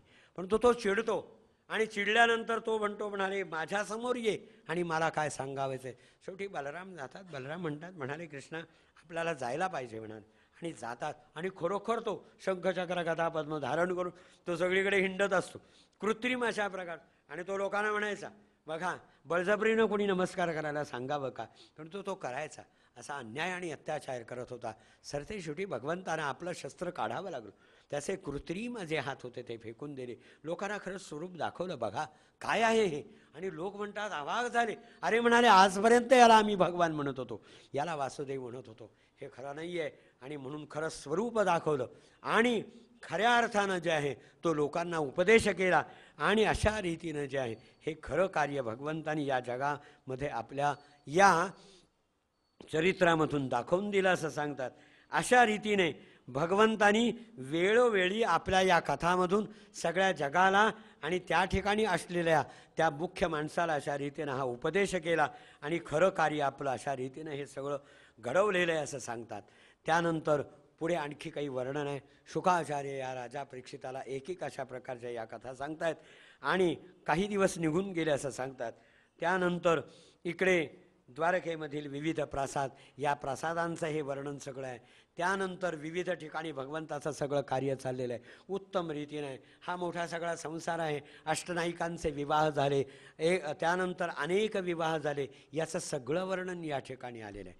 हे सगळं बघितल्यानंतर एके दिवशी देवर्षी नारदांच्या मनामध्ये विचार येतो की म्हणाले एक संसार करणं अवघड आहे म्हणाले, परंतु हा म्हणाले अष्टनायिकांच्या बरोबर संसार तरी करतो तरी कसा म्हणाले.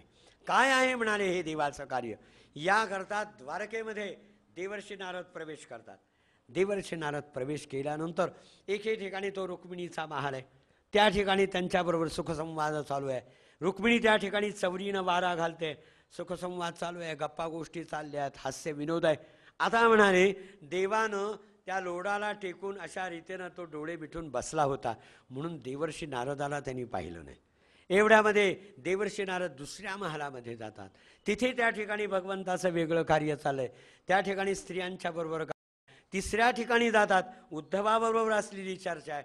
त्या ठिकाणी त्या स्त्रियांच्या समवेत सारीपाठ खेळण्याचं कार्य चाललेलं आहे. एके ठिकाणी पूजा करतायत, एके ठिकाणी खांबाला डोळे मिटून बसलेले आहेत आणि प्रवचन ऐकतायत. भगवान गोपाल कृष्ण महाराज की जय. भगवंतानीच डोळे मिटलेले असतात. त्यामुळे देव सगळे देवर्षी नारद म्हणतात काय हो म्हणाले ज्यांची चरित्र सगळीकडे सांगितली जातात. आणि हा भगवान म्हणाले बघा या ठिकाणी स्वतः हे प्रवचन ऐकतोय.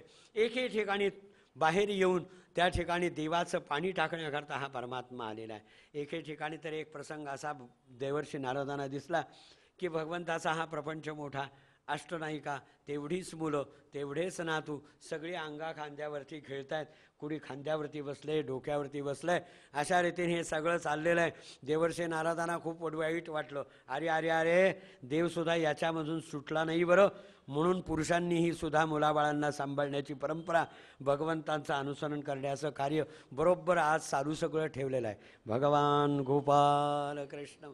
अशा रीतीने सगळं बघितलं. पुढे जातात शेवटच्या महालामध्ये. त्यावेळेस स्वतः अत्यंत गंभीर अशा प्रकारचे हे भगवान त्यांनी पाहिले. अरे म्हणाले हा काय प्रकार झाला. एवढ्यामध्ये भगवंताचं लक्ष गेलं आणि दारामध्ये देवर्षी नारदांना पाहिलं. देवर्षी नारदांना पाहिल्याबरोबर आनंदित झाले. अरे म्हणाले टाळ्या वाजवल्या. म्हणाले सेवकांना सांगितलं नारदांना आणा म्हणाले त्यांना चौरंग द्या म्हणाले. आणि चौरंग दिला. चौरंग दिल्यानंतर तिथे काय सगळ्या मुली बसलेल्या होत्या. भगवंतांचा प्रपंच फार मोठा. अष्टनायिकांना 10 अशा प्रकारची सगळी मुलं, 9 मुलं आणि 1 कन्या, असा सगळा हा परिवार होता. कन्यांचे विवाह करण्याचा मोठा प्रश्न आहे.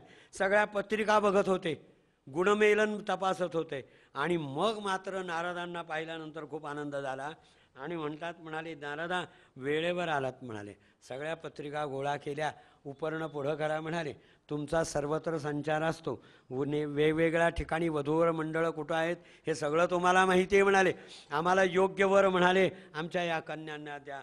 त्यावेळेस नारद म्हणतात देवा मी स्वतः ब्रह्मचारी, मी गृहस्थ नाही म्हणाले, हे काय कार्य दिलं म्हणाले. असं म्हटल्याबरोबर इथे जो प्रसंग आहे, इथे प्रसंग फार महत्त्वाचा आहे. शुकाचार्य म्हणतात म्हणाले नारदांना खूप आनंद झाला आणि नारदाने हात जोडले आणि नमस्कार केला. योग मायोदयम वीक्ष मानुषीम यशोगती. देवा मनुष्य रूप धारण केलं, परंतु तुमची माया अगाध आहे, श्रेष्ठ आहे, म्हणून म्हणाले हा जो चमत्कार दाखवला या चमत्काराला मी नमस्कार करतो. असं म्हटल्याबरोबर भगवंतांना हे आवडलं नाही. भगवान म्हणतात नारदा तू देवर्षी आहेस, माझ्या या चमत्काराला बोललास, काय सांगणार या जगाला तत्वज्ञान. आणि म्हणून आपलं खरं स्वरूप सांगतात. ब्रह्मर्षे की धर्मस्य वक्ता अहम कर्ता तदनुमोदता तत्शिक्षयन लोकम इमम आस्थिता पुत्र माखिद. हे ब्रह्मर्षे म्हणाले, अरे म्हणाले मी धर्माचा वक्ता आहे म्हणाले, एवढं लक्षात ठेव. या जगामध्ये धर्म सांगणारा मी आहे हे तुला समजलं पाहिजे म्हणाले. चमत्काराला नमस्कार करतो नाही म्हणाले, लक्षात घे. ब्रह्मर्षे ब्रह्मन धर्मस्य वक्ताहम करता तदनुमोदता. धर्माप्रमाणे जो वागणार आहे ना त्याचा मी पाठीराखा आहे. अनुमोदत शिक्षयन लोकम इमम आस्थिता. हे शिकवण्याकरता, हे सांगण्याकरता, हे पढवण्याकरता मी या जगामध्ये आलेलो आहे. पुत्र माखित नाही, माया पाहून तू भूलू नकोस. असं म्हटल्याबरोबर देवर्षी नारद लज्जित झाले. ते म्हणतात देवा मलाही हा मार्ग खरा कळला नाही म्हणाले. मला खरं स्वरूप समजलं आणि हातामध्ये वीणा घेतली, वीणेचा झंकार केला. ती वीणा कशी आहे? सारेगमपदनी हे सप्तस्वर ब्रह्मस्वरूप असं सांगितलेलं. ब्रह्मस्वर आहेत ज्याच्यावरती विभूषित आहेत. अशा रीतीनं त्या वीणेचा झंकार करीत सांगितलं. म्हणाले देवा आता तुझा उपदेश मी या जगामध्ये सांगणार. असं म्हणून सात्वस्मिन् अथातो भक्तिं व्याख्यास्यामः सात्वस्मिन् परम प्रेम स्वरूपा. अशा रीतीनं त्यांनी हे भक्तिरहस्य जे आहे हे उलगडून दाखवलं, जगाला सांगितलं. लोक हो काय हो म्हणाले प्रेम करा अनिर्वचनीयम. प्रेम कसं आहे? ईश्वरावरती प्रेम करा. सांगता येत नाही म्हणाले, अनुभव येता येत नाही म्हणाले. कसं आहे? एखादा मुका आहे, या मुक्याला म्हणाले अशा रीतीनं म्हणाले गुळाचा खडा दिला आणि त्याला सांगितलं म्हणाले हा गुळाचा खडा कसा आहे? तो म्हणतो सांगता येत नाही, परंतु तो गोड आहे, तो अनुभवता येतो, एवढाच आहे म्हणाले. आम्हाला तुम्हाला दिलेलं जे साधन आहे ते परमेश्वराचं प्रेमस्वरूप आहे, ते आपलं साधन करा. अशा रीतीनं हा सगळा उपदेश देवर्षी नारदाने वीणेचा झंकार करीत करीत त्रैलोक्यामध्ये संचार केला. आणि भगवत भक्ती ही अखंड अशा प्रकारची जी चालू आहे ती भगवंताच्या वाणीमध्ये आहे. आणि हा याचा प्रचार आणि प्रसार करण्याचं कार्य हे देवर्षी नारदानं केलेलं आहे. ते अत्यंत अप्रूप अशा प्रकारचं आहे. आणि अशा रीतीने हा उपदेश केला. भगवान पुढे आपलं हे कार्य करतायत. त्यांचा गृहस्थाश्रम आहे. गृहस्थाश्रमामधून पुढे वाटचाल करत राहिले. सर्वांच्या बरोबर अत्यंत समभावानं वागतायत. साम्यवाद आहे बरोबर, कुठेही कमतरता नाही. सर्वांना प्रेम देण्याचं आहे. सगळीकडे वस्तू योग्य अशा प्रकारच्या आहेत. अशा रीतीनं होता होता होता पुढे काळ होत चालला. काही दिवस निघून गेले. एके दिवशी देवाच्या मनामध्ये असा विचार आला. ते म्हणतात सगळ्यांना निरोप दिला. आपण एका क्षेत्रामध्ये येऊया म्हणाले, प्रभास क्षेत्र. यामध्ये सगळ्यांना निरोप दिले. प्रभास क्षेत्र, आपण या ठिकाणी क्षेत्रामध्ये जायचं आहे, पुण्यकर्म करायचं आहे. हस्तिनापूरला निरोप दिला, मथुरेमध्ये निरोप दिला, गोकुळामध्ये निरोप दिला, सगळीकडे निरोप दिला. आणि सगळ्यांना सांगितलं आपण इथे एकत्रित येऊया, पुण्यकर्म करूया, या तीर्थक्षेत्रामध्ये स्नान करू, ज्याला जे जे शक्य आहे ते तुम्ही दान करा. सगळा अनेक ऋषी आणि मुनी आलेले होते. सगळ्यांचा यथोचित सत्कार झाला. सत्कार झाल्यानंतर सगळं काही आहे हे सगळे सोपस्कार सगळे पूर्ण झाले. कुणाला यज्ञ करावायचा, कुणाला दानधर्म करायचा, तो तर त्याने केला. सगळी संत मंडळी जमलेली होती. आणि संत मंडळी एकदम त्या ठिकाणी सांगितलं देवा आता आम्ही येतो म्हणाले, आम्ही निरोप घेतो. असं म्हटल्याबरोबर भगवान ताडकन उभे राहिले, सर्व संतांच्या समोर उभे राहतात आणि हात जोडतात. हा जो प्रसंग जो आहे भागवतामधला तो फार अपूर्व अशा प्रकारचा आहे.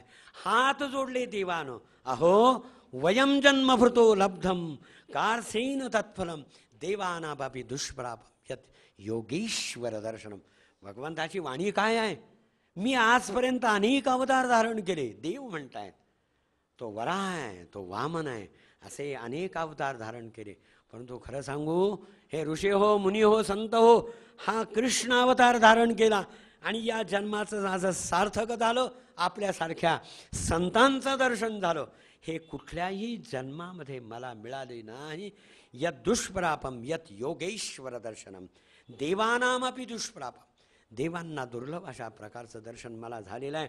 आणि मग मात्र काय आहे म्हणाले, एक लक्षात घ्या म्हणाले. पुढे सांगतात की म्हणाले आहे तीर्थ आहे, नद्यांचं हे तीर्थ आहे, ते पाणी आहे, तीर्थही आहे म्हणाले. देव आहे म्हणाले, तोही मूर्ती स्वरूप आहे. पण खरं सांगू का, की जे संत आहेत ते पायांचं तीर्थ हे खरं तीर्थ आहे. देव जो आहे तो खऱ्या अर्थानं जो आहे तो या संता स्वरूपामध्ये आज आपल्याला बघायला मिळतोय.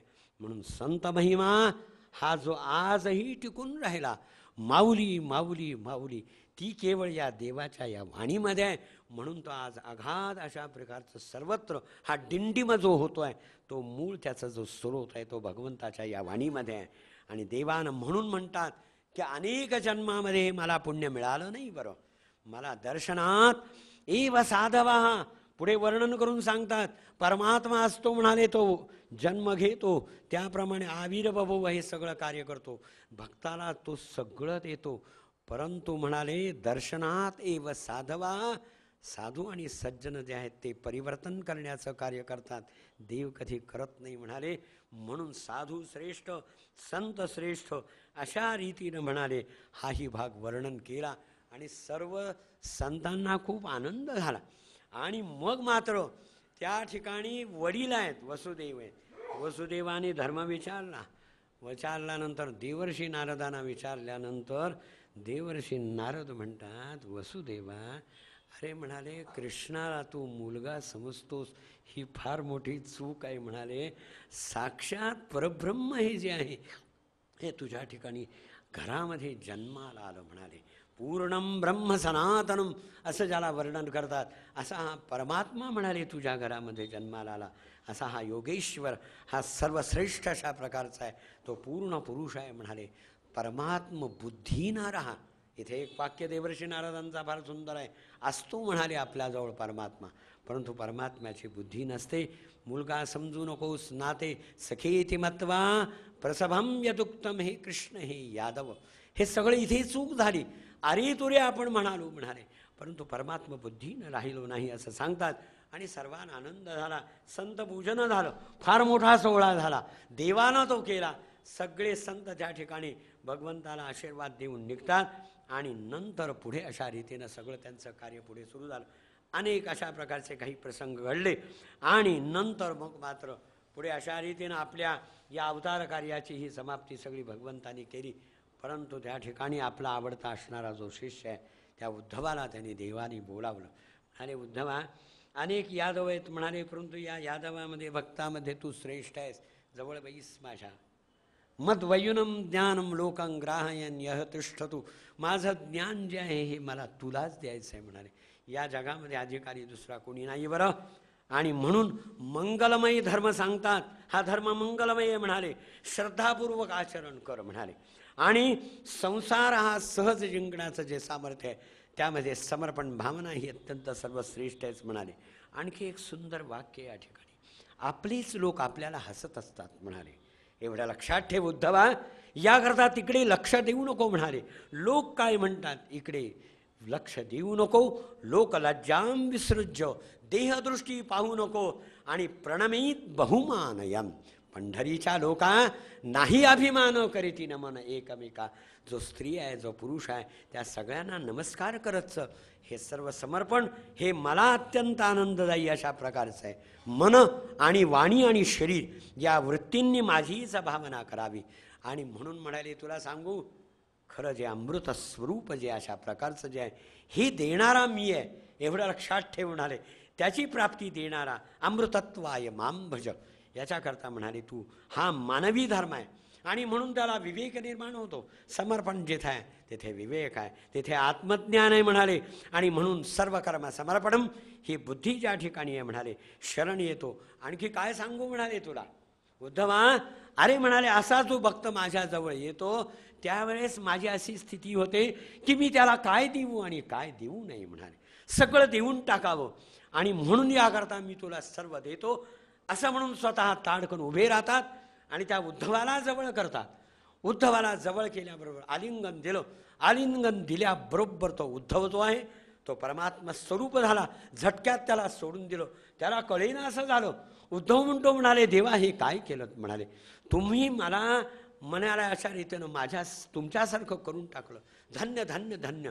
तो त्या ठिकाणी रडतो आणि वाघ गदगदा द्रवतेयस्य चित्तम रुदत्य भीक्ष्णम हसति क्वचिच्च विलज्जयती गायती नृत्यतेश मद्भक्तयुक्तो भुवनम पुनाती. गडबडा लोळायला लागला. अश्रुधारांनी भगवंतांचे पाय भिजवले. म्हणून आत्मस्वरूप असं म्हणून काय म्हणतात की अशा रीतीनं जे वर्णन आहे की सगळं समर्पण केल्यामुळे अशा रीतीनं स्वीयम साम्यम विधत्ते आपणासारिखे करीती तात्काळ हाही अनुभव आपल्या या भक्ताला दिला. तो त्या ठिकाणी रडतो. रडल्यानंतर फक्त एक मागणं मागतो. ते म्हणाले देवा म्हणाले हे सगळं दिलंच म्हणाले पण एक माझं मागणं आहे. त्वच्चरणांभुजे रतिही स्यात अनपायिनी. संपलं म्हणाले. एक लक्षात घे म्हणाले देवा की तुझ्या चरणांभुजावरती म्हणाले माझं प्रेम असावं. अनन्य भक्ती ठेव. मला दुसरं काही नको.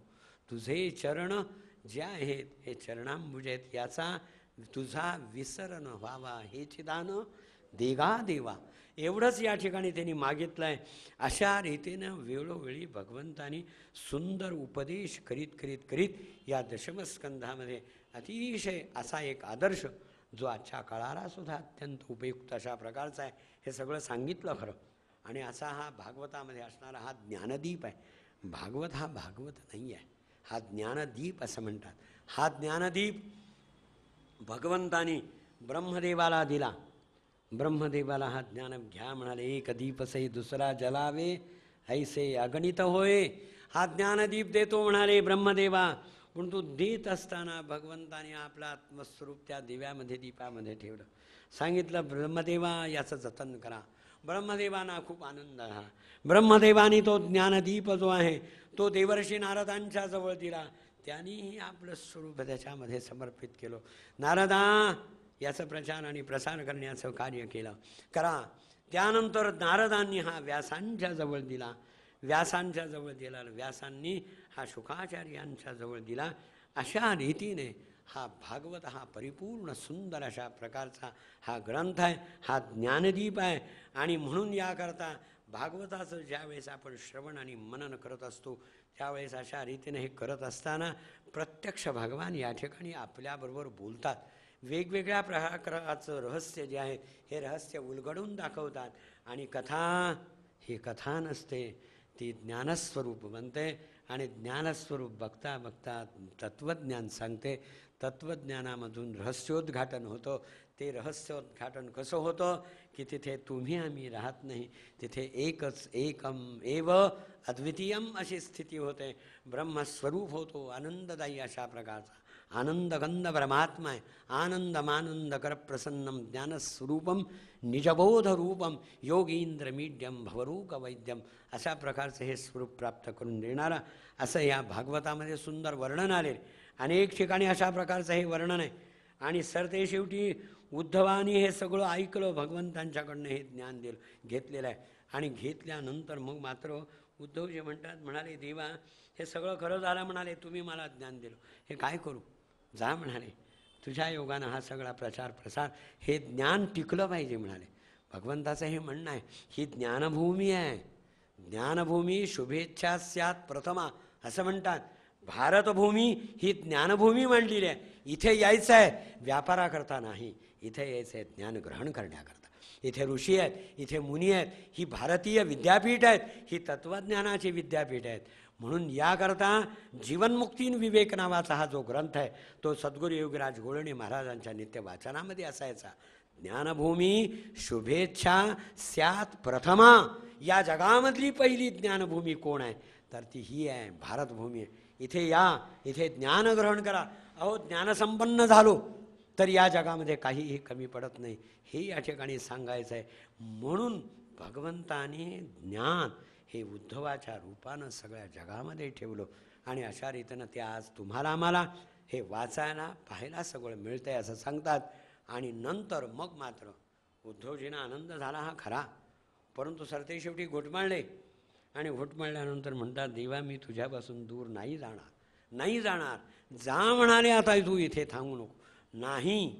मग मात्र देवांना त्यांनी आपल्या पादुका देवाच्या मागितल्या. त्या पादुका हृदयाला कवटाळल्या, अश्रुधाराने भिजवल्या. श्रीकृष्ण गोविंद हरे मुरारे हे नाथ नारायण वासुदेव प्रद्युम्न दामोदर विश्वनाथ मुकुंद विष्णू भगवान नमस्ते, हे सगळं सांगितलं. परंतु तुमची आमची काळजी ही उद्धवांना होती. याकरता उद्धवजी म्हणतात देवा मान्य तुम्ही जाणार, मी राहणार नाही. कलियुगाला प्रारंभ होणार. आज मी तुम्हाला बघतो, तुम्ही मला बघता, मला संरक्षण वाटतं, पण पुढच्या लोकांचं काय? कोण संरक्षण करणार? त्यांचा त्राता कोण आहे? त्यांना मार्गदर्शन करणारा कोण आहे म्हणाले. आणि म्हणून या जगामध्ये रक्षण करता आहे किंवा नाही असा माझा प्रश्न आहे. भगवंताला खूप आनंद झाला. का काळजी करतोस म्हणाले उद्धवा. आणि असं म्हणून सगळी ऋषीमुनी होते त्या सुंदर क्षेत्रामध्ये. अनेक ऋषीगण अनेक मुनिगण त्या ठिकाणी आलेले आहेत. सनक सनंदन सनातन आणि सनतकुमार यांच्यासारखे तत्ववेत्ते असताना एकदम त्या ठिकाणी एक वीज कडकडावी त्याप्रमाणे कडाडली. डोळे दिपून गेले, कोणालाही काही ना असं दिसेना असं झालं. एक विजेचा झोत जो आहे तो त्या ठिकाणी सगळीकडे दिसायला झाला. स्वकिंयत भवेत तेजः तच्च भागवतेही दधात. आणि असं आपलं जे आहे स्वकीय तेज जे आहे ते भागवतामध्ये अवतीर्ण झालं. आणि म्हणून तेनेयम वाङ्मयी मूर्ती प्रत्यक्षा वर्तते हरे हे. म्हणून वाङ्मयी मूर्ती ही माझी या जगाला तारण करणारी आहे. उद्धवा एवढं लक्षात ठेव. हे प्रत्यक्ष अनुभव जो आहे हा उद्धवाला दिला. आणि तेनेयम सेवनात श्रवणात पाठात दर्शनात पापनाशिनी तिरोधाय प्रविष्टोयम असं वर्णन आहे. अंतर्धान पावले. अंतर्धान पावल्याबरोबर तो विजेचा झोत जो आहे तो एकदम त्या ठिकाणी अवतीर्ण झाला आणि तो ग्रंथामध्ये प्रविष्ट करता झाला. आणि म्हणून वाङ्मय मूर्ती श्रीमद भागवताची अशी ही जगन्मान्य झालेली आहे. सेवन करणं, ती वाचणं, श्रवण करणं, पाठ करणं, दर्शनात पापनाशिनी अशा प्रकारची आहे आणि सर्वश्रेष्ठ अशा प्रकारचा हा ग्रंथ आहे. आणि म्हणून देव मस्तकी धरावा, अवघा हलकल्लोळ करावा. म्हणून या ग्रंथाचं जे स्थान आहे ते कुठं आहे? हृदयामध्ये आहे. हे मान्य आहे. तो मस्तकावरती धारण करायचा आहे आणि मस्तकावरती धारण करून अवघा हलकल्लोळ करायचा आणि काय म्हणायचं? श्रीकृष्ण गोविंद हरे मुरारे हे नाथ नारायण वासुदेव प्रद्युम्न दामोदर विश्वनाथ मुकुंद भगवान गोपाल कृष्ण महाराज. अशा रीतीने गोकुळाष्टमीच्या निमित्ताने ही जी सेवा आहे तो श्रीकृष्णाचा उपदेश एक स्वतंत्र विचार आहे. आरंभापासून शेवटपर्यंत आपण जर हे सगळे वेगवेगळे संवाद वेगवेगळा उपदेश जर काढत गेलो तर एक प्रचिंतनाचा एक फार मोठा विषय होतो आणि तो आपल्याला अत्यंत उपकारक ठरतो. ही भागवताची एक फार मोठी अशा प्रकारची देणगी आहे. ती आपल्या जगाला मिळालेली आहे. ही केवळ भगवान वेदव्यासांची ही कृपा. तेने समाधी भाषा व्यासस्य म्हणतात. समाधी अवस्थेमध्ये स्फुरलेला आहे. त्याचा जो कथाभाग आरंभाला जो आलेला आहे तो अपूर्व अशा प्रकारचा. इकडचे 100, तिकडचे 1000, तिकडचे 200 असं धरून या ठिकाणी हे व्यासांनी हे ग्रंथ रचला नाही. डोळे मिटलेले आहेत, सरस्वतीच्या नदीच्या किनाऱ्यावरती बसलेले आहेत, काही नाही, मन शुद्ध आहे, बुद्धी शुद्ध आहे, अंतःकरण शुद्ध आहे. आणि भगवंतानी प्रवेश केला आणि प्रवेश केल्याबरोबर त्या ठिकाणी प्रातःकाळी अशा प्रकारचे त्या भगवान वेदव्यासांच्या मुखामधून एकामागून एक श्लोक बाहेर पडू लागले. जन्माद्यस्य यतोऽन्वयादितरतः शार्थेषु भिज्ञस्वराट् तेने ब्रह्महृदायादि कवये मुह्यन्ति यत्सूर्यः तेजो वारिमृदां यथा विनिमयो यत्र त्रिसर्गो मृषा धाम्ना स्वीर सदा निरस्तकोकम सत्यम परं धीमहि धर्म प्रोज्झतकैतवोत्तर परमो निर्मत्सराणां सतां वेद्यं वास्तवमस्तुवत्र शुभदं तापत्रयोन्मूलनं श्रीमद्भागवते महामुनिकृते किं वा परैरीश्वरः सद्यो रुद्धवरुद्धते श्रुतिभिः कृतिभिः सुश्रुभित् इद निगमकल्पतरोर्गलितं फलं शुकमखातमृतद्रवसंयुतं पिबत भागवतं रसमालयं मुहुरहो रसिकाः भुवि भावुकाः. तुम्हाला आम्हाला पदवी दिलेली फार सुंदर आहे, व्यासाने दिलेली आहे. व्यास हे व्यासोच्छिष्टम जगत्सर्व आहे. ते काय म्हणतात, प्रत्येक या जगामधला जो भागवत ऐकणार आहे तो रसिक आहे. अशा रीतीने एकामागून एक श्लोकांची मुखामधून अशा रीतीनं बाहेर पडले. एक नव्हे, दोन नव्हे, तीन नव्हे, तब्बल 18,000 श्लोकांची निर्मिती झाली. भवे भवे यथा भक्ती पादयोस्तव जायते तथा कुरुष्व देवेश नाथस्त्वन्नो यतः प्रभो नाम संकीर्तनं यस्य सर्व पाप प्रणाशनम प्रणामो दुःख शमनः तन्नमामि हरिं परम. आपण अशा रीतीनं सगळेजण मिळून नमस्कार करूया. देवा त्वदीयं वस्तु गोविंद तुभ्यमेव समर्पे. हे सगळं तुझं आहे, हे आमच्याजवळ काही नाही. असं म्हणून 18,000 श्लोकांची निर्मिती झाली. डोळे उघडले. डोळे उघडल्याबरोबर म्हणतात, देवा काय किमया केलीत म्हणाले. हे एवढं निर्माण झालं, परंतु काय सांगू म्हणाले की देवा म्हणाले हे सगळं तुम्ही कार्य करून घेतलं. त्या काळात कुठेही प्रकारचं लिहिण्याचं काही साधन नव्हतं, मौखिकी विद्या होती ती. आणि आता काय करावं. अरे म्हणाले आज मुलगा हा माझा जवळ असता तर फार बरं झालं असतं. पण तो म्हणाले जन्माला आल्याबरोबर 4-5 वर्षातच बाहेर पडला. शुकाचार्य. आणि एवढ्यामध्ये मनामध्ये हा विचार आला, आज त्याला सांगितलं असतं भागवत हे सगळं राहिलं असतं. परंतु देवाला काळजी होती बरं. आणि देवाला काळजी होती. शुकाचार्य गंगेच्या काठावरून निघालेले होते. कसे होते, ब्रह्मवृत्ती होती, देहबुद्धी टाकून दिलेली आहे. संपूर्णपणानं अशा रीतीनं संन्यस्त वृत्तीनं राहणारे आणि अशा रीतीनं असणारे शुकाचार्य ज्यावेळेस त्या गंगेच्या किनाऱ्यावरून जात असताना व्यासांचे ते 2 शिष्य त्या ठिकाणी श्रीकृष्ण गोविंद हरे मुरारे हे नाथ नारा असं म्हणतात. क्षणी समाधीभंग पावली. आणि शुकाचार्य म्हणतात, मला मुलांनो तुम्ही कोण म्हणाले, हे एवढं सुंदर काय बोलतात. बरं झालं म्हणाले, दादा बरं झालं तुम्ही भेटलात.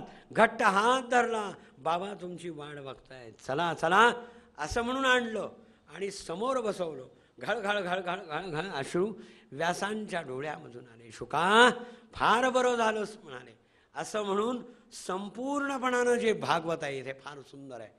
सगळं पहिल्या श्लोकामधून सांगितलं. शुकांनी ते ऐकलं.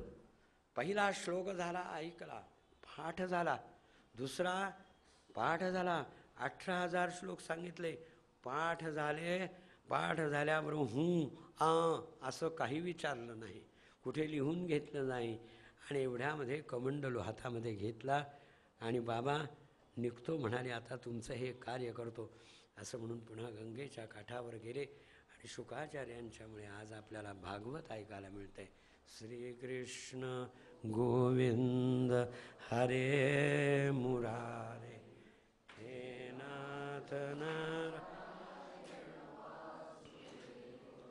प्रद्युम्न दामोदर विश्वन मुकुंद विष्णु भगवन भगवान गोपाल कृष्ण महाराज अवधूत चिंतन श्री गुरुदेव श्री सद्गुरु स्वामी महाराज सद्गुरुनाथ महाराज ही सगळी सेवा भगवान गोपालकृष्णांच्या सद्गुरूंच्या चरणी देवाच्या चरणी समर्पित करूया.